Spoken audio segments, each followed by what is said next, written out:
Hey guys, it's Derek. Welcome back to my channel and say hi to Oreo, our cavoodle puppy. Anyway, the subject of this brief video today is all about the COVID vaccine. Now, just wanted to start off by saying that even though I'm a doctor, I'm not a virologist, I'm not an infectious diseases specialist, I'm not an intensive care specialist, and you have to make your own decision about what you're going to do. This is also not a political video. It's not about anti-vaxxers, the right to choose and all that kind of stuff. But I just want to tell you from my perspective, and I want to give you my 2 cents as to why I chose to get the COVID vaccine. And the good news is that everyone currently in this household who is eligible for the COVID vaccine have had it. So my wife and I are both fully vaxxed. I finished my course about a week and a bit ago, and my wife just had her second dose of the Pfizer last Friday. And I just wanted to give you my kind of viewpoint because we didn't have the same experience, and from the people I've spoken to at work, there's been a really wide range of symptoms, side effects and experiences. First of all, getting the vaccine itself is a breeze. It's so well organized here in Sydney, whether you get it through one of the vaccination hubs or through the hospital, and apparently through any of the respiratory clinics as well. It's so well organized, you're not having to wait for late ages.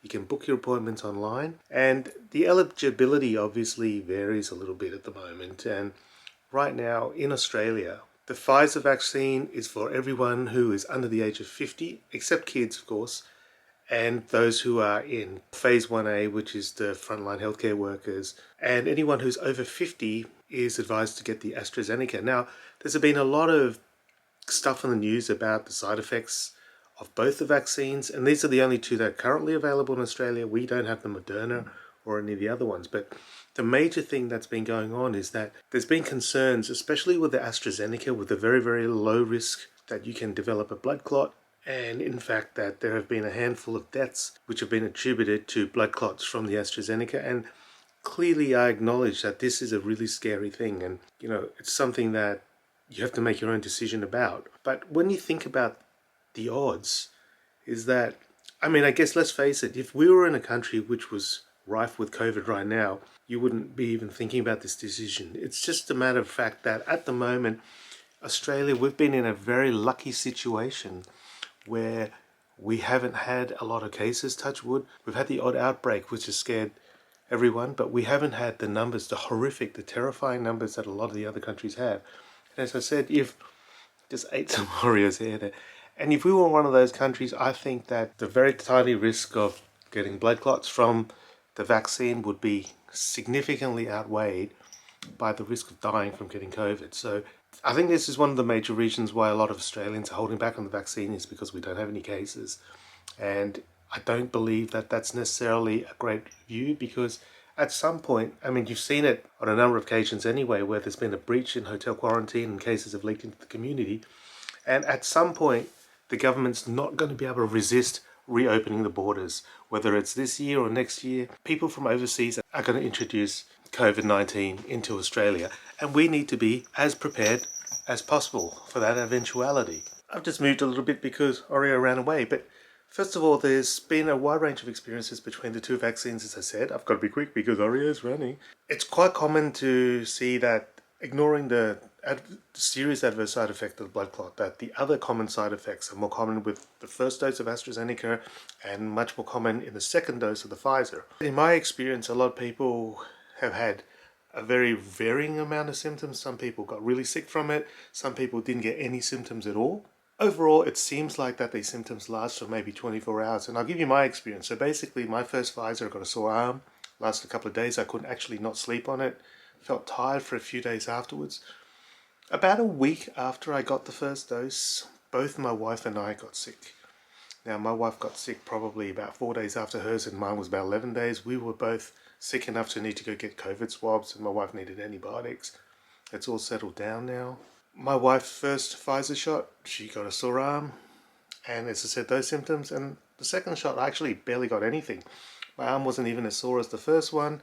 I still felt tired for a couple of days, but that's pretty much it. I didn't get any other symptoms whatsoever. It was with my wife that she got really sick after the second dose of the Pfizer. She got her second dose at about 11 o'clock on a Friday. By bedtime, she was rigoring, she had fevers, she had chills, she was nauseous, she was headachy. She actually vomited a number of times overnight and she felt pretty crap. We tried to get some Panadol into her, but with the vomiting it was a little bit difficult. Most of those symptoms resolved by the morning, but then she woke up, her arm was still sore and she had like weird joint pains and tingling and all this kind of stuff, which eventually has settled over the course of the next 24 hours. Still really, really tired, but she was much worse than me, and that's the report I've been getting, is that some people have gotten away pretty much scot-free like myself, and there have been some people who have been really, really sick from it. Enough to, if you plan that if you're going to get a COVID vaccine, that you shouldn't plan anything the day after, and you're probably thinking about needing to take a day off work if you get symptoms like she did. But having spoken to my wife, she's in agreement that even though she felt really, really shitty for those 24 hours, that is a really small price to pay for not only protecting herself, but also protecting her family and also the community. Because if we can reach herd immunity, if enough adults, and hopefully children at one point, get vaccinated, we can stop this thing from becoming so lethal. I honestly can't understand why people are having reservations. Now, I could imagine that it's bad enough that it was the second dose of the Pfizer. If they happened the first dose, like a lot of friends of mine who have had the Astra Zeneca, would it kind of persuade you not to have the second dose because you're worried about the side effects, even though it's quite reassuring the fact that people who've had the Astra don't get side effects on the second dose? I know of some people who are pretty keen not to actually have the second dose. I'm hoping that they eventually will, but as I said, I'm not here to judge. But it's just one of those things that I think is really important, that we keep as many people, as many of the vulnerable people protected.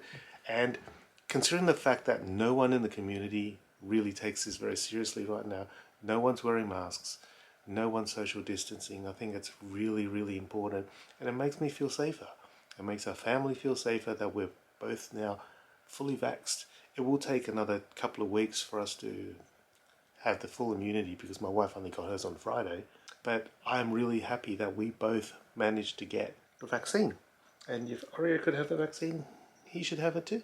Because the more they get it, the safer the whole community is. The quicker we're going to be able to open stuff up, the quicker we're all going to feel safe going out, the quicker we're going to be able to open the borders, the quicker we're going to be able to visit Disneyland.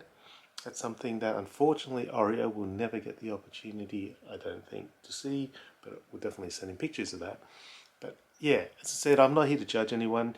You guys make your own decision. There is a slight chance that you could die from getting the vaccine, but there's also a much greater chance that if you got COVID, that you would get really sick and potentially die as well. So just remember when you're making this decision that it's for you, it's for your family, it's for the people around you, it's for the sick people, especially if you work in an area where you're in contact with a lot of potentially vulnerable older adults who are unwell. You know what you need to do. So I hope you enjoyed this video. I encourage you to put in your comments. I really actually would love to hear from you as to how severe your symptoms were after getting the COVID vaccine, and let me know which one as well, because it's so variable. It's very interesting to me that some people react so badly and some people don't. But until next time, I'll catch you later. Say bye, Oreo. Have a great afternoon. See ya.